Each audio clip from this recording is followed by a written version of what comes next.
Warm welcome to all. This is Agalya from Department of Food Service Management and Dietetics, Kaveri College for Women, Autonomous Trichy.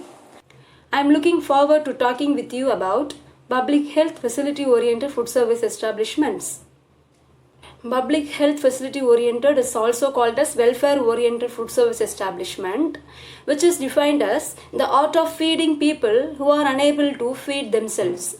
The major difference between profit-oriented food service establishment and welfare-oriented food service establishment is profit-oriented food service establishment is mainly run to making a profit, while in the case of welfare-oriented food service establishment, which is not necessarily run to making a profit.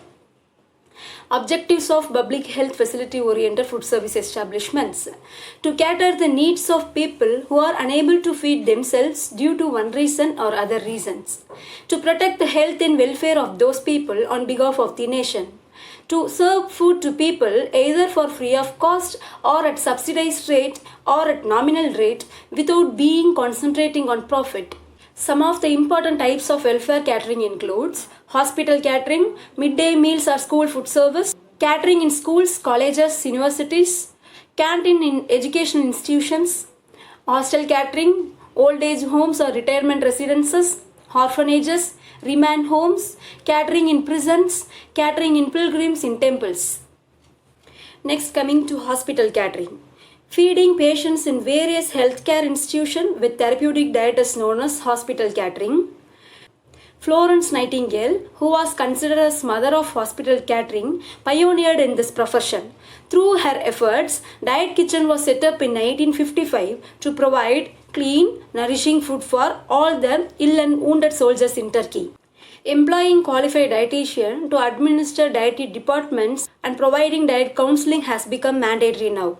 Next, coming to objectives of hospital catering. To improve the health of patients and restore them back to normal activity and well-being. Preparation and service of therapeutic diet to meet the various nutrient requirements of patients according to their disease conditions. To provide the diet consultation and diet counseling to the patients. Instruction in nutrients and dietetics to nurses and interns. Apart from the therapeutic diet, hospitals need to provide food service to professional staff, doctors, employees and visitors to maintain a happy, well-nourished, personal and good human relations, which taken care either by dietary kitchen or by running a parallel canteen. When the country wanted to eradicate hunger and malnutrition, many welfare measures were introduced. This led to the development of school food service or midday meals to school-going children. In India, since 1925, supplementary school food programs have been in operation in different parts of the country. But it was made compulsory only after independence. Now it has become legal by the introduction of ICDS by Government of India. This is said to be the largest segment of the public feeding. Objectives of school food service or midday meals or school lunch programs. It occupies an important place in overall educational program. To protect 1/3 of RDA of a child, to protect the health of poor children who are the future pillars of India. An integral part of a school health program, to improve school attendance, to prevent school dropouts, to eradicate hunger and undernutrition related malnutrition problem, to use it as a medium of nutrition education to children and public. Next, coming to catering in educational institutions. With today's changing scenario, feeding the students of educational institutions for all the children during lunch or during breakfast and lunch is becoming compulsory. It is advantageous both for parents and children. Many professional colleges charges the students for the food services a compulsory means along with the fee payment. Next, hostel catering. Today, hostel catering in schools, colleges and universities for working women and working men is one of the important sector of food service industry. Hostels take care of all the meal requirements of inmates. Since they are captive consumers, providing nutritionally balanced meal is very important. Hostels are home away from home. Both accommodation and food service is provided. Hostels help in promoting education, which in turn helps in national development. Next, Coming to canteens in educational institutions.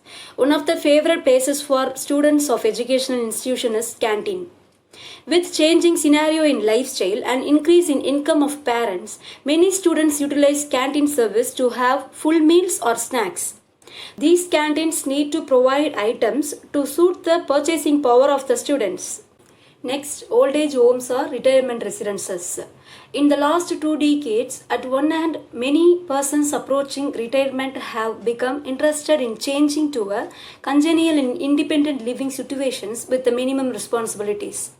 At the other hand, there are parents neglected by children either owing to inability or due to lack of financial support from parents. Provide accommodation, food service, and take care of all the other needs of inmates is essential. Some old age homes are run by the government free of cost, especially for the destitute parents.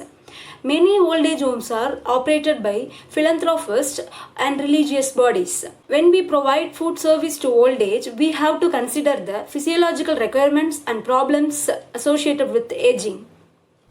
Next, orphanages. Among the many social problems in India, orphan children is on increase. It is a sin and an evil. Children who are to be taken care of by parents are thrown out of the streets owing to varied reasons including poverty. For such children, orphanages is only solace.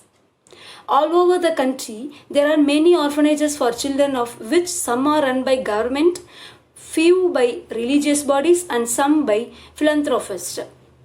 Food is the basic facility provided to them in addition to accommodation. The contribution of these institutions is immense that they are help the nation in making destitute children who may turn out to be criminals or terrorists into recognized citizens of nation.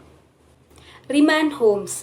Remand homes are run by government to accommodate children who commit crimes. Children below 14 years of age committing crime are known as juvenile delinquent. They are not imprisoned but sheltered until their period of custody.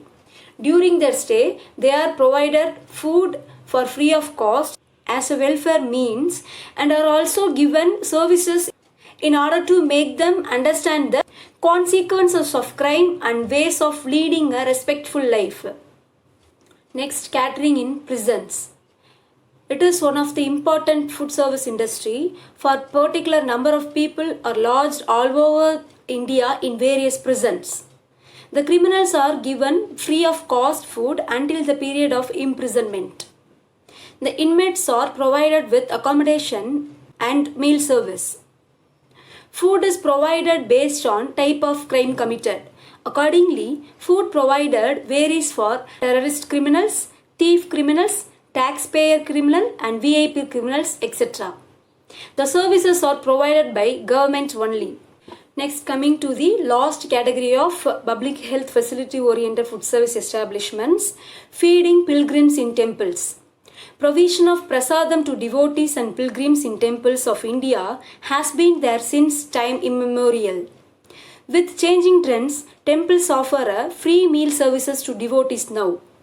Some temples run round the clock feeding, few provide one meal service and other provide 2 of 3 meal services a day. It is mainly done on charity. By now you would have understood the definition, objectives and types of public health facility oriented food service establishments. Thank you.